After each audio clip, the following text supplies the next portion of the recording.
Okay, we're in session 6 of 1 Samuel. We're going to deal with chapters 17 and following, David and Saul. Again, to get you focused, we're of course focusing on the monarchy, the opening of it, Saul the first king, and David's been anointed, but he's not in place yet.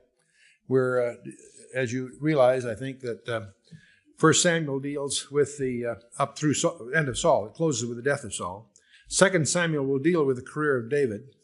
And then 1 and 2 Kings will carry it from Solomon on and the civil war and the dividing of the kingdom. We will get to Chronicles, which will parallel 2 Samuel and 1 2 Kings, those three books, from the point of view of the southern kingdom itself. First book of Samuel. We've talked already about how Samuel rose to his office. We've seen Saul appointed, but with a very promising beginning, but we're going to see his folly and sin, especially in the coming chapters. And then, of course, David, who's been anointed, he'll have some service before Saul, and then he'll finish the book out with his years as a fugitive. And so that's a quick profile. In 1 Samuel 17, we have a story that I'm sure all of us have experienced. And let's just go through. It's interesting that this familiar story carries many lessons. We won't take the time to try to exploit that, but let's be sensitive to the fact that there's lots of application for you and I, because you and I face giants in our lives too. And hopefully we can face it with the same kind of power that David was able to draw upon. Now the Philistines had gathered together their armies to battle and were gathered together at Shochoh, which belongeth to Judah, and pitched between Shochoh and Azekah in Ephes-Dammim. And that's the coast of Dammim, but anyway, it'll be to the west of Bethlehem and all of that. And Saul and the men of Israel were gathered together and pitched in the valley of Elah and set the battle in array against the Philistines. Now, if you take a look at Israel and you zero in on the Dead Sea and westward, you're going to have the region that most of our activities are going to deal with.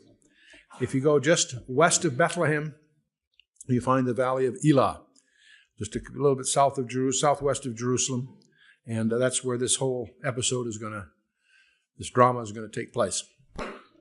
The Philistines stood on a mountain on the one side, and Israel stood on the mountain on the other. There was a valley between them. And there went out a champion out of the camp of the Philistines named Goliath of Gath, whose height was 6 cubits and a span. And if you assume that's an 18-inch cubit, you're talking a guy that's about 9 feet 9. Some scholars believe that there was a 21-inch cubit, and if so, he's over 10 feet tall. And so it's he's pretty terrifying.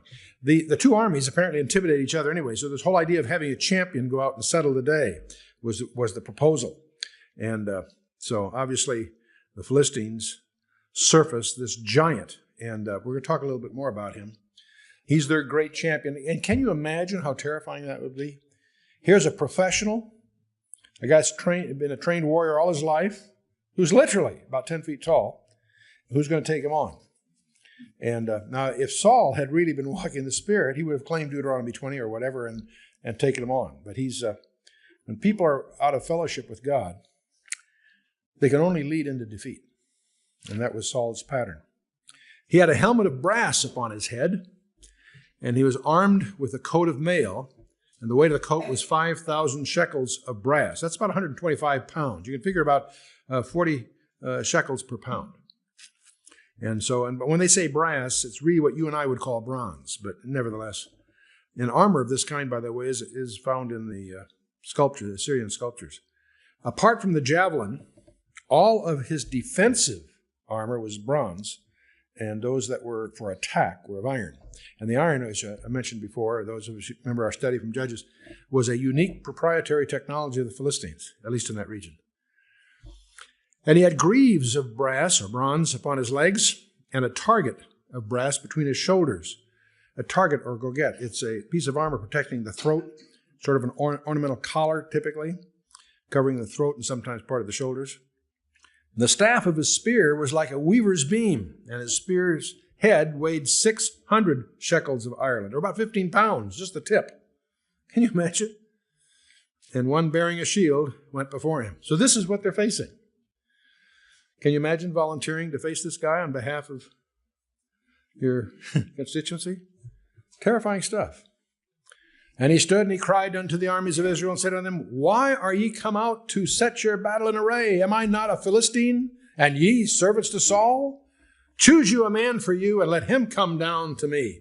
And if he be able to fight with me and kill me, then we will be your servants. But if I prevail against him and kill him, then shall ye be our servants and serve us. The Philistine said, I defy the armies of Israel this day. Give me a man that we may fight together. So that's the proposal. Incidentally, the Targum of Jonathan, incidental thing, states that Goliath went on to boast that it was he who killed Hophni and Phinehas, and he's the one that carried the ark to the house of Dagon, and on many occasions had slaughtered Israelites. So he apparently is a man of some repute in the region, as one can imagine. This idea of a battle being determined by champions, a contest between two warriors, is also, in the Trojan War, we had Achilles and Hector and so forth. It's an ancient tradition in some respects. So Saul and all Israel heard these words of the Philistine. They were dismayed and greatly afraid. That's sort of understandable in the flesh, isn't it? Can you imagine? It's glib for us who've read the story and know how it ends to say, gee, what are they afraid of? But let's face it, that's tough stuff. And now David was the son of that Ephrathite of Bethlehem, Judah, whose name was Jesse. And he had 8 sons. And the man went among men for an old man in the days of Saul. So Jesse's getting on in years. We can infer that from a number of cases here anyway. And the 3 eldest sons of Jesse went and followed Saul to the battle. And the names of these 3 sons that went to the battle were Eliab, the firstborn, and next to him Abinadab, and third Shammah. Now David was the youngest, and the 3 eldest followed Saul. So David was around from time to time, but he really operated out of his home, which was in Bethlehem. David went and returned from Saul to feed his father's sheep at Bethlehem. He didn't remain permanently. Remember, he went back and forth when he served Saul in the earlier chapters. So he'd visit the court when he could, but at the same time he didn't neglect his responsibilities at home. And the Philistine, that namely Goliath, drew near morning and evening and presented himself 40 days. Jesse said unto David his son, now we're shifting back to Bethlehem at home. Jesse the father said to David his son, Take now for thy brethren an ephah of this parched corn and these 10 loaves, and run to the camp thy brethren. Now, parched corn is a grain that's been plucked just as it was ripening, and then it was roasted in a pan or in some iron plate. Arabs still eat parched corn. It's a very important part of their diet.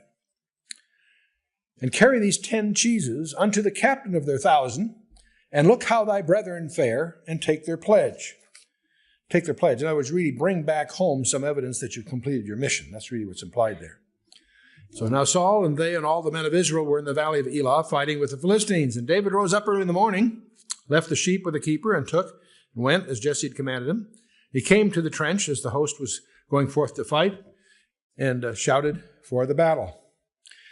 The trench, or a place of carriage, is really what it is. And David left his carriage in the hand of the keeper of the carriage and went into the army and came and saluted his brethren. As he talked with them, behold, there came up the champion, the Philistine of Gath, Goliath by name, out of the armies of the Philistines, and spake according to the same words. And David heard them. And all the men of Israel, when they saw the man, fled from him, and they were sore afraid. Understandable. And the men of Israel said, Have ye seen this man that has come up? Surely to defy Israel is he come up. And it shall be that the man who killeth him, the king will enrich him with great riches, and will give him his daughter, and make his father's house free in Israel.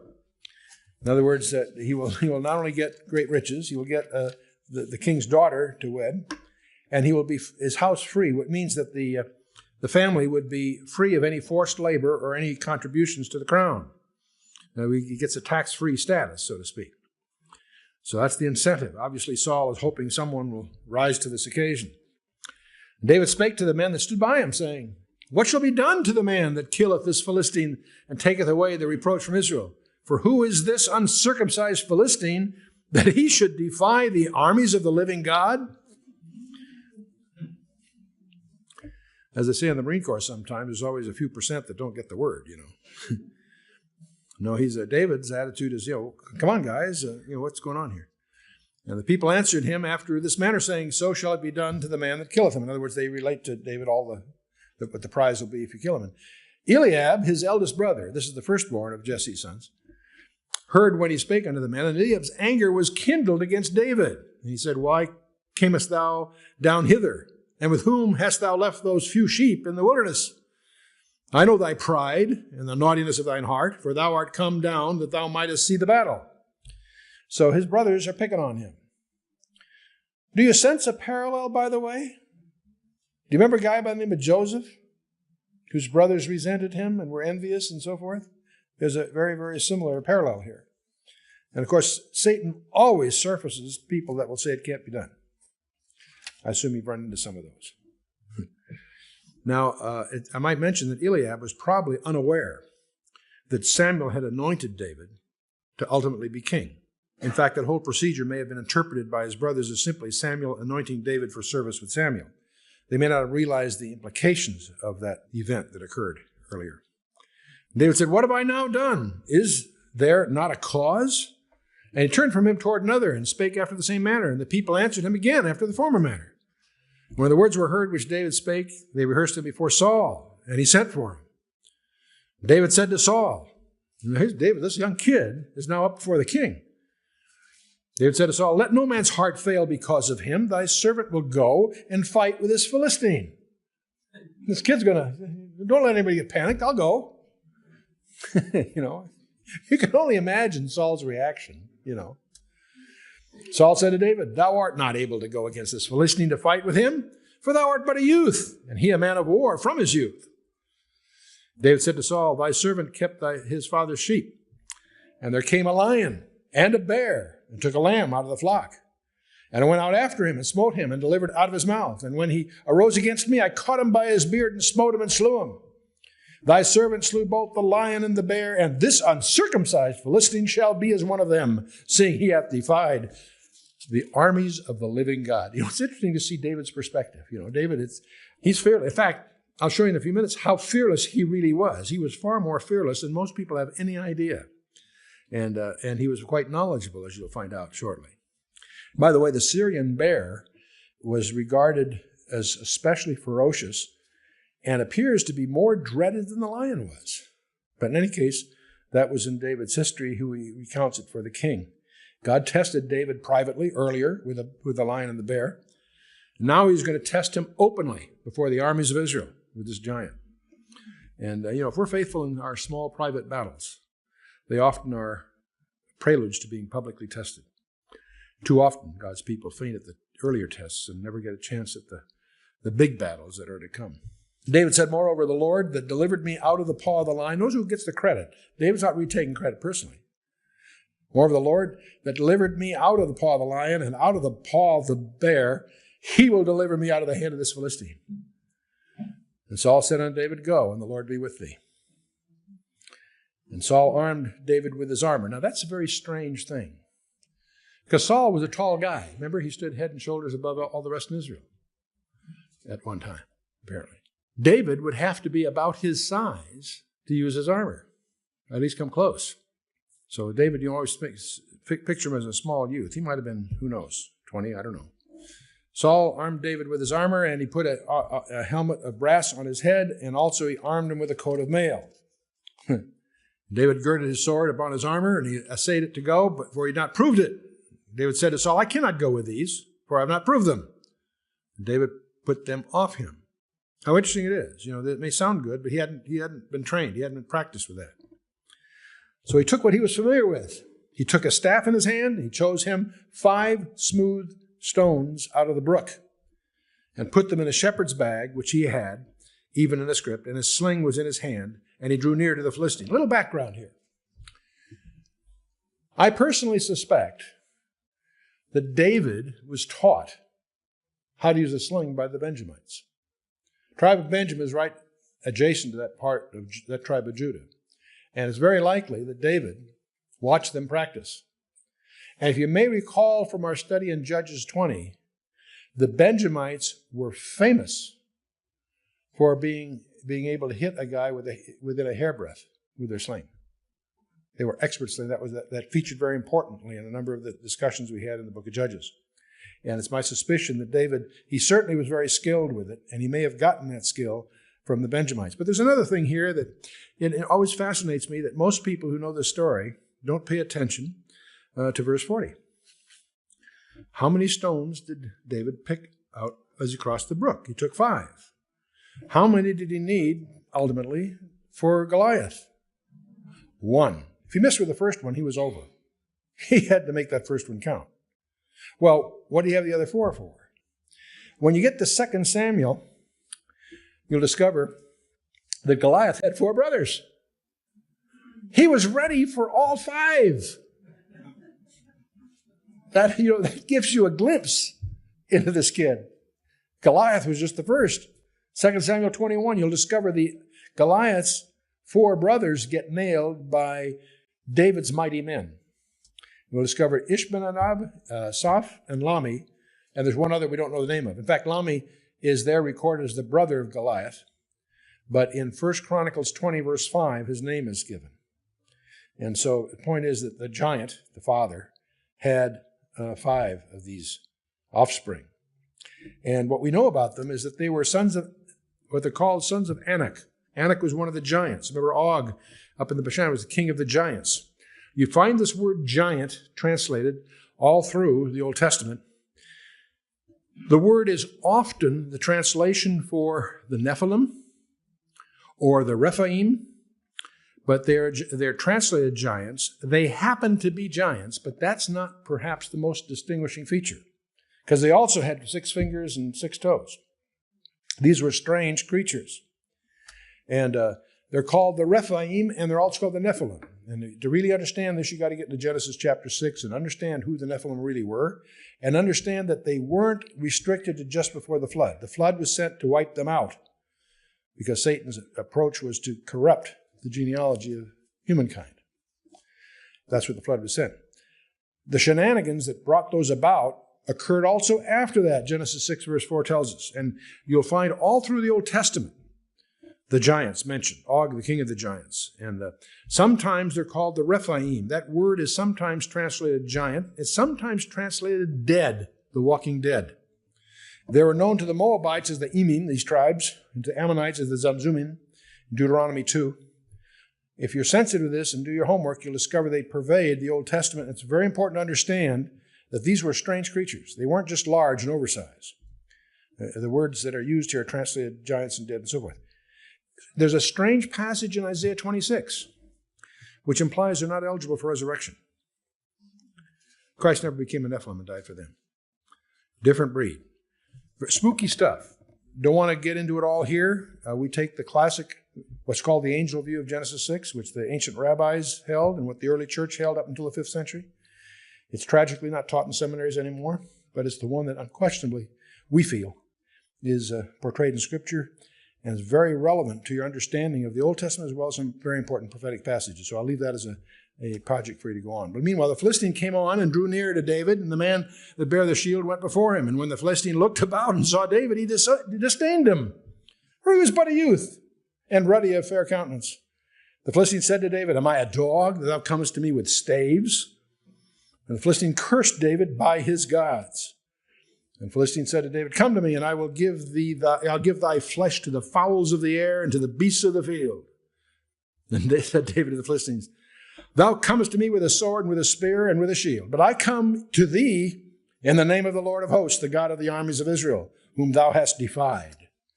This day will the Lord deliver thee into mine hand, and I'll smite thee and take thine head from thee, and I will give the carcasses of the host of the Philistines this day unto the fowls of the air and to the wild beasts of the earth, that all the earth may know that there is a God in Israel."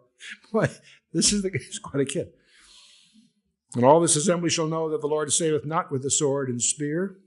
For the battle is the Lord's, and he will give you into our hands." It came to pass when the Philistine arose, and he came and drew nigh to meet David, that David hasted and ran toward the army to meet the Philistine. Now, it's very interesting. There are some scholars that have a conjecture regarding the Nephilim, that they may have had an eyesight problem. There's hints of that. And it could be that by running directly at him, that may have been an advantage in addition just being into the obvious of being aggressive. That's a conjecture among some. I wouldn't sell it hard, but it's a possibility. In any case, David ran right to him, hasted to him. He put his hand in his bag and took a stone and slang it and smote the Philistine in his forehead that the stone sunk into his forehead. This kid didn't miss. He was trained in that regard. And he fell upon his face to the earth. That's Goliath. And so David prevailed over the Philistine with a sling and with a stone, and he smote the Philistine and slew him, but there was no sword in the hand of David. So what's he going to use? He'll use Goliath's. Therefore David ran and stood upon the Philistine and took a sword and drew it out of the sheath thereof and slew him and cut off his head therewith. And when the Philistines saw their champion was dead, they fled.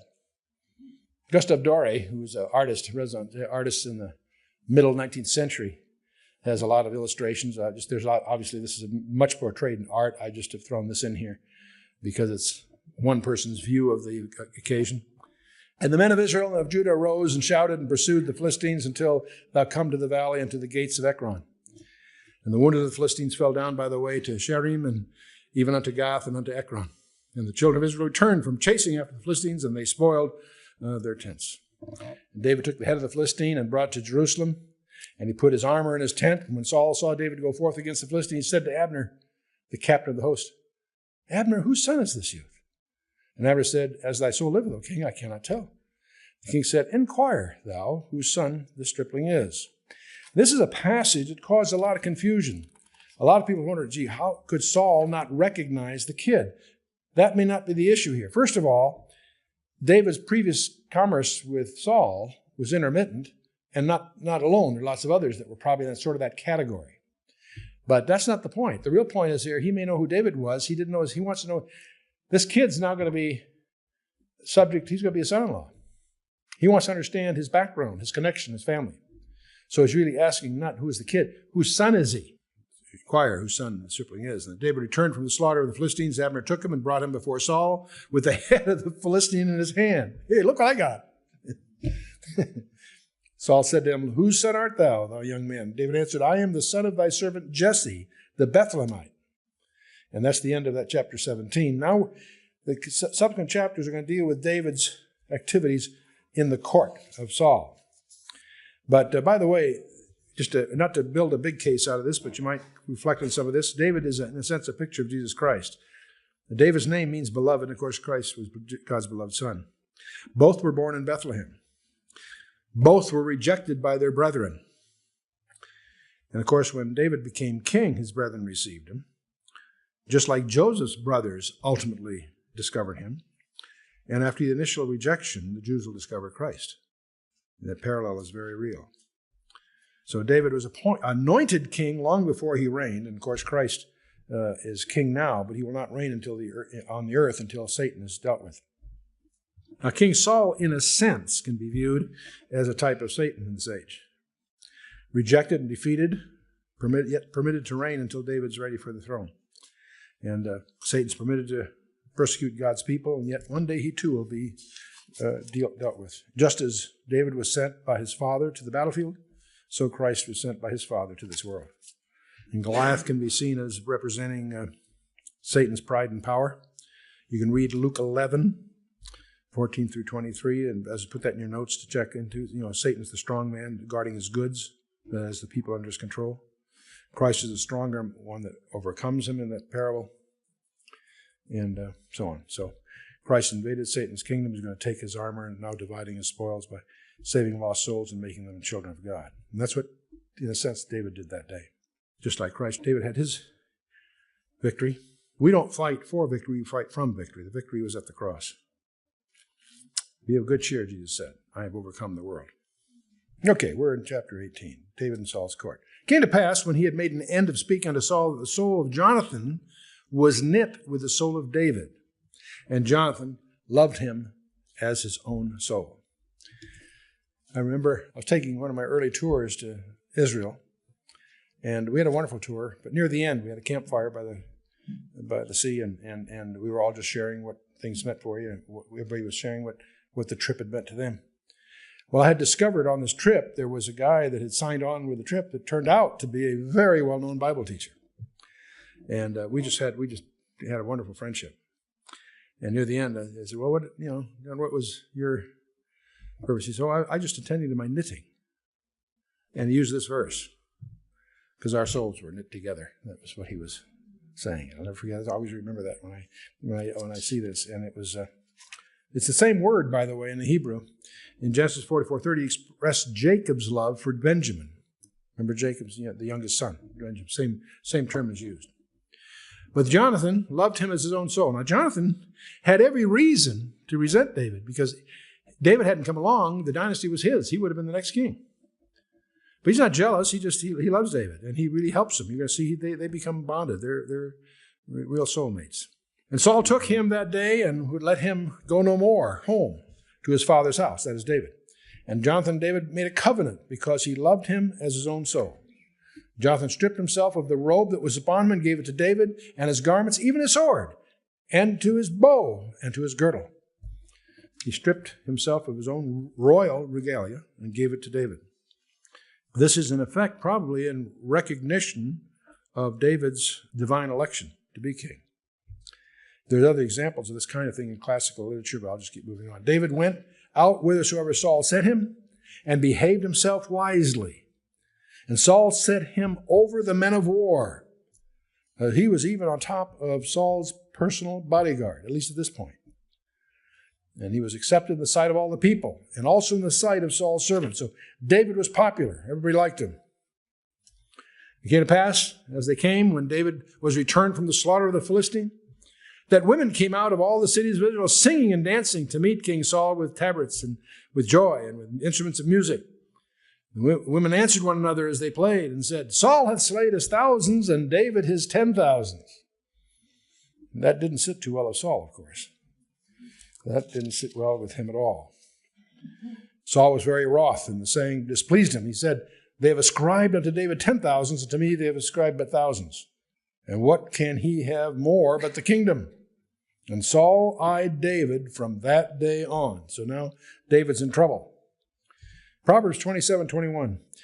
As the fining pot for silver and the furnace for gold, so is a man to his praise. It's dangerous to start believing your own press releases. See, the praise that made David humble brought the dross in Saul's heart to the top and revealed his pride and his desire for glory. It came to pass on the morrow that the evil spirit from God came upon Saul. That's a permissive spirit. In other words, he could have done it without God's permission, of course. And he prophesied in the midst of the house. And David played with his hand as at other times, and there was a javelin in Saul's hand. Now, this is very strange. It seemed that Saul seems to have a javelin in his hand a lot. He may have had it like a scepter, and that was an ancient custom that some kings did that. They had a javelin like you and I think of a scepter. And Saul cast the javelin, for he said, I will smite David even to the wall with it. And David avoided out of his presence twice. This happened twice, not just once. Saul was afraid of David because the Lord was with him, and he was departed from Saul. So Saul, rather than recognizing the situation as reality, it struck him with terror. Therefore Saul moved him from him, and made him captain over 1,000. In other words, he demoted him.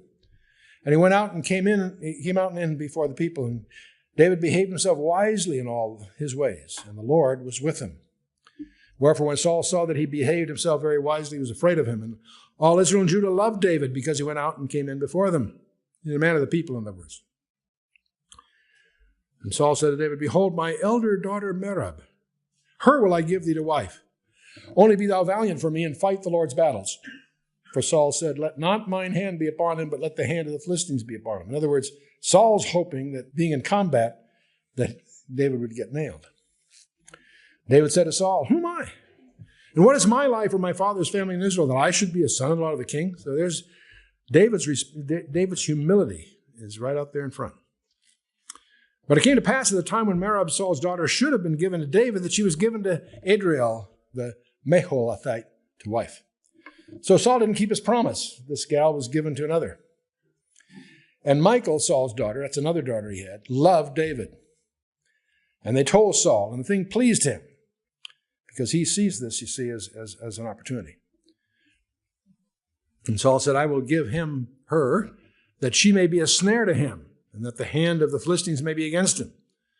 Wherefore Saul said to David, Thou shalt this day be my son-in-law in one of the twain, in one of the two daughters. And Saul commanded his servants, saying, commune with David secretly, and say, behold, the king hath delight in thee, and all his servants love thee. Now therefore be the king's son-in-law. And Saul's servants spake these words in the ears of David, and David said, seemeth it to you a light thing to be a king's son-in-law, seeing that I'm a poor man and lightly esteemed? The servants of Saul told him, saying, on this manner spake David. And Saul said, thus shall you say to David, the king desireth not any dowry, but 100 foreskins of the Philistines, to be avenged of the king's enemies. Interesting trophy to bring home, huh? But Saul thought to make David fall by the hand of the Philistines. Knock off 100 of these guys, and that's your price instead of a usual dowry. When the servants told David these words, it pleased David well to be the king's son-in-law. The days had not been fulfilled yet. Wherefore David arose and went, he and his men, and slew the Philistines 200 men. He got twice as many. And David brought their foreskins and gave them all in full tally to the king, that he might be the king's son-in-law. And Saul gave him Michal, his daughter, to wife. I'm sure Saul was very disappointed that David was so successful. I don't know how you would dramatize this on a TV special or a movie, Bring in those bags, guys. What do you do? Spill them on the floor and count them? I don't know. King James can be very graphic. There's a number of my favorite passages that are more explicit in the King James than any of the so-called modern euphemisms around. But enough of that. And Saul saw and knew that the Lord was with David, and that Michal, Saul's daughter, loved him. And Saul was yet the more afraid of David. Saul became David's enemy continually, and the princes of the Philistines went forth. And it came to pass that after they went forth, that David behaved himself more wisely than all the servants of Saul, so that his name was much set by. So go to Samuel 19. Then Saul spake to Jonathan his son and to all his servants that they should kill David. Get the picture here. David has been anointed to be king, but the king is plotting to kill him. And the king has resources, visible and invisible resources. And David's in trouble. But he's got an ally, Jonathan, the king's son.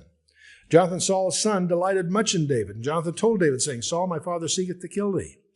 Now, therefore, I pray thee, take heed to thyself until the morning, and abide in a secret place, and hide thyself. And I will go out and stand beside my father in the field where thou art. And I will commune with my father of thee, and what I see, that will I tell thee. And Jonathan spake good of David unto Saul his father, and said unto him, let not the king sin against his servant, against David, because he hath not sinned against thee, and because his works have been to thee ward very good. For he had put his life in his hand, and slew the Philistine. And the Lord brought a great salvation for all Israel. Thou sawest it, and thou didst rejoice. Wherefore then wilt thou sin against innocent blood to slay David without a cause? And Saul hearkened to the voice of Jonathan. And Saul sware, as the Lord liveth, he shall not be slain. Is Saul being hypocritical here? Or is he a manic depressive? Is he subject to mood swings? Don't know. That's not clear. But he swears before God that he'll not kill David. Jonathan called David, and Jonathan showed him all these things, and Jonathan brought David to Saul, and he was in his presence as in times past. Looks like everything's honky-dory, huh? And there was war again, and David went out and fought with the Philistines, and slew them with a great slaughter, and they fled from him. And the evil spirit from the Lord was upon Saul as he sat in his house with his javelin in his hand, and David's there playing with his harp. And Saul sought to smite David even to the wall with the javelin, but he slipped away out of Saul's presence, and he smote the javelin to the wall, and David fled and escaped that night. So there's apparently a third time that he escaped in the nick of time. Saul also sent messengers unto David's house to watch him and to slay him in the morning. He's in trouble. And Michal, David's wife, told him, saying, if I save not thy life tonight, tomorrow thou shalt be slain.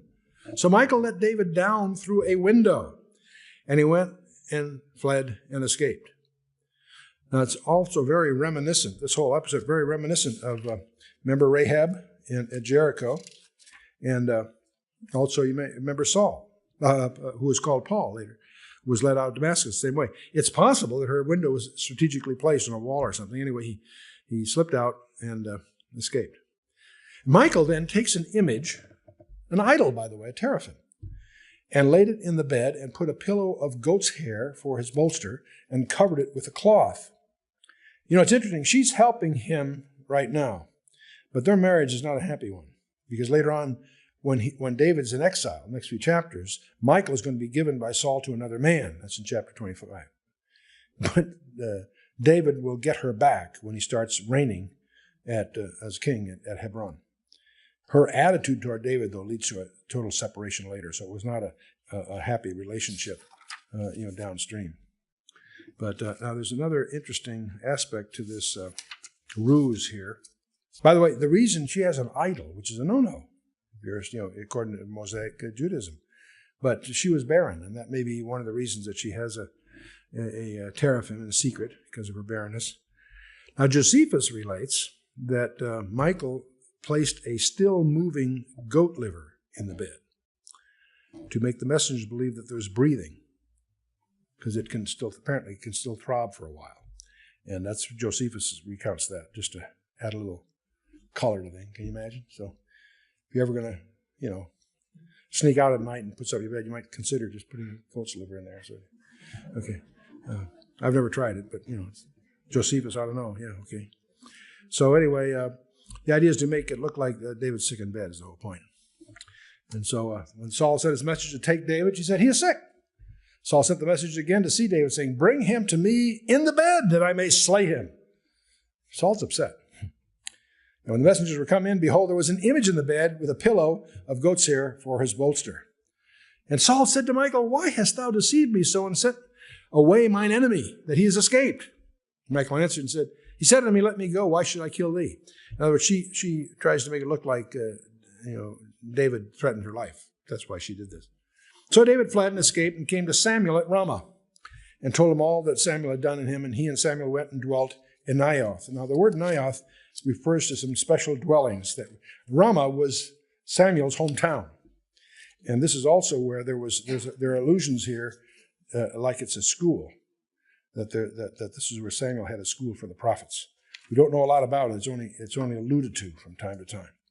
It was told Saul, saying, behold, David is at Naioth at Ramah. So there's apparently a collection of buildings there, this school thing that Samuel was in charge of. And Saul sent messengers to take David, and when they saw the company of the prophets prophesying, and Samuel standing as anointed over them, the Spirit of God was upon the messenger of Saul. So they also prophesied. And what's implied by the prophesy here, they're in a trance. They're in an ecstatic trance of some kind. They were, and so the messengers also get in this mode. And when it was told Saul, he sent other messengers, and they prophesied likewise. And Saul sent the messengers again a third time, and they prophesied also.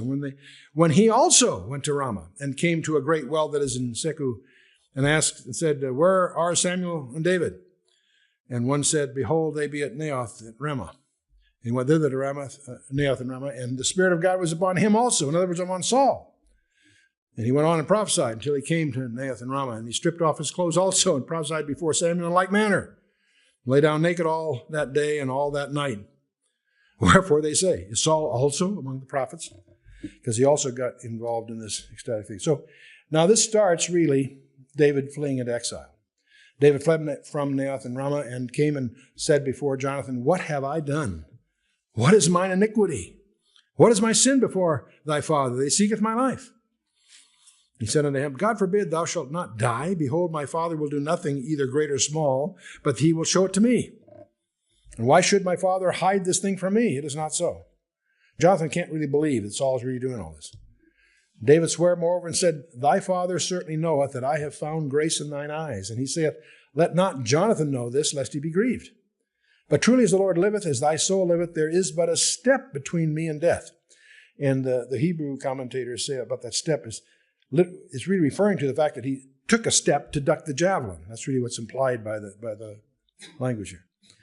And then said Jonathan to David, whatsoever thy soul desireth, I will even do it for thee. David said to Jonathan, behold, tomorrow is the new moon, and I should not fail to sit with the king at meat. But let me go that I may hide myself in the field unto the third day at even.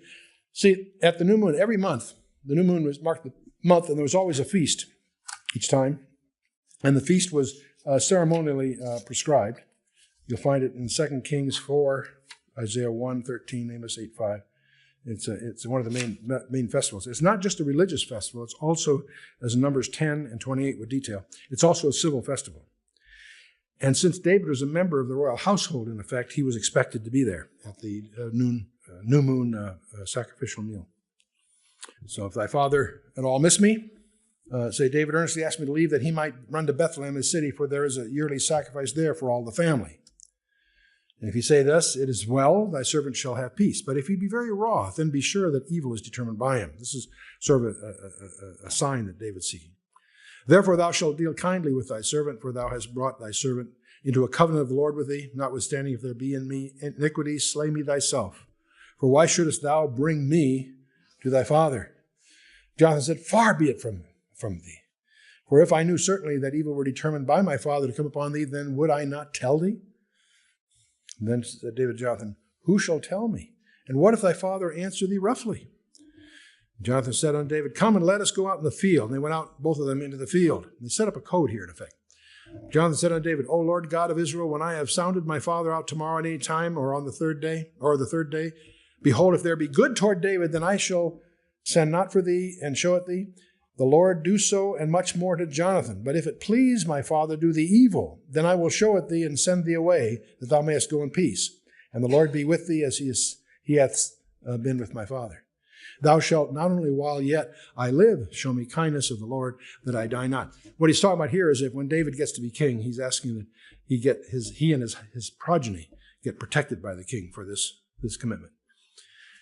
But also thou shalt not cut off thy kindness from my house forever, no, not when the Lord hath cut off the enemies of David, every one of them from the face of the earth. So Jonathan made a covenant with the house of David, saying, let the Lord even require it at the hand of David's enemies.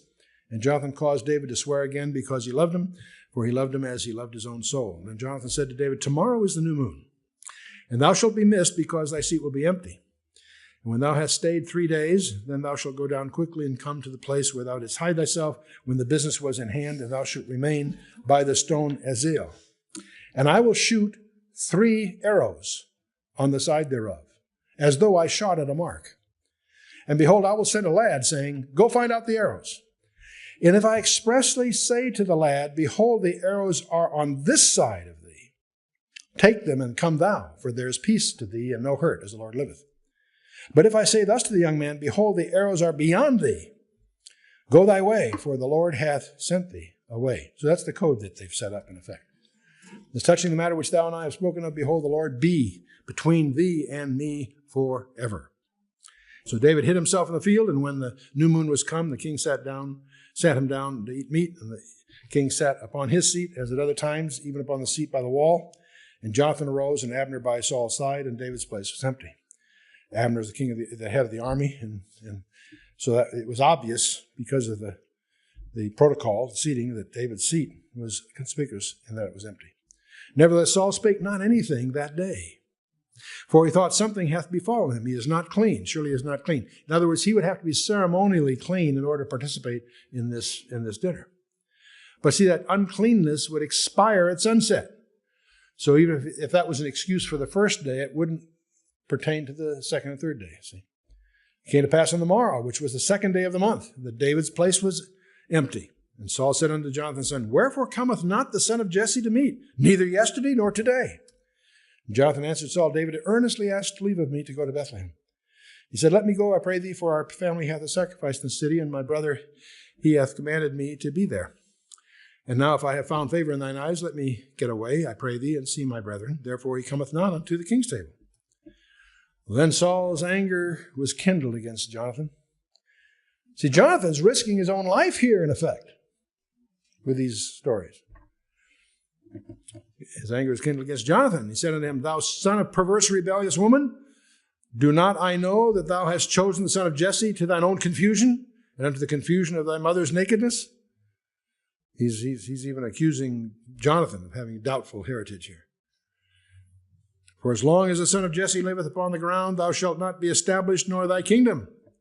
Now he's pointing out to Jonathan that Jonathan's loyalty for David is undermining the dynasty, Saul's and Jonathan's and so on. Wherefore now send and fetch him unto me, for he shall surely die. Jonathan answered Saul his father and said unto him, wherefore shall he be slain? What hath he done?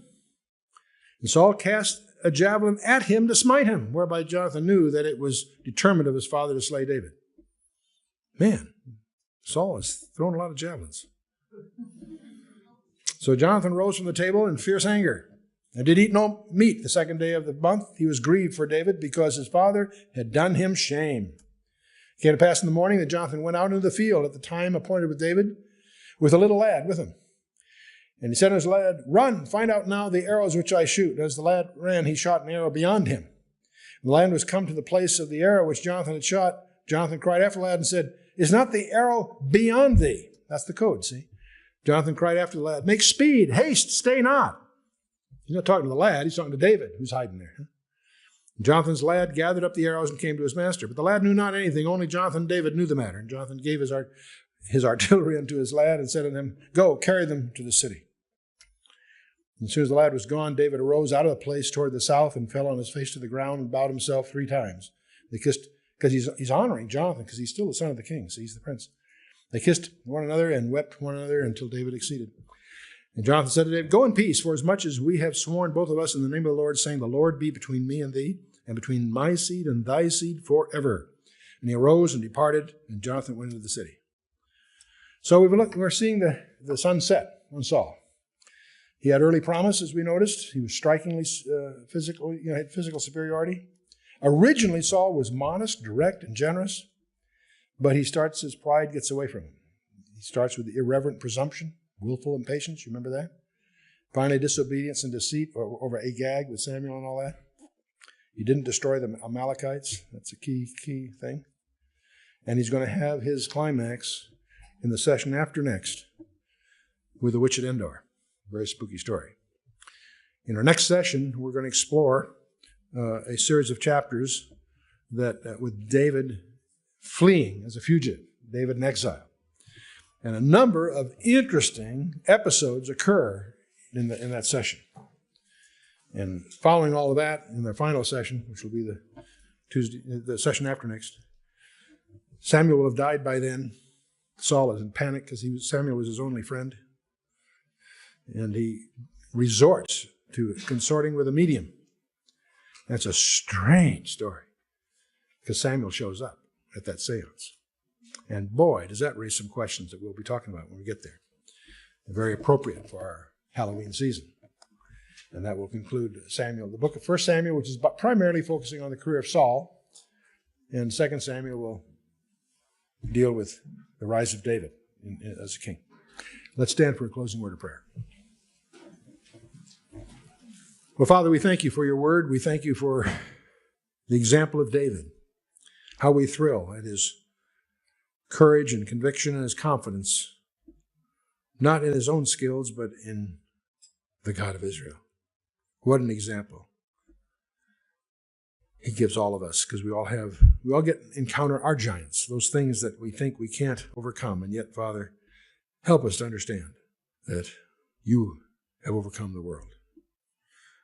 We thank you, Father, for David's example. We thank you for your word. We also thank you for the lessons of his failures, that we might learn from them too, as we commit ourselves, Father, into your hands, in the name of Yeshua, our Lord and Savior, Jesus Christ. Amen.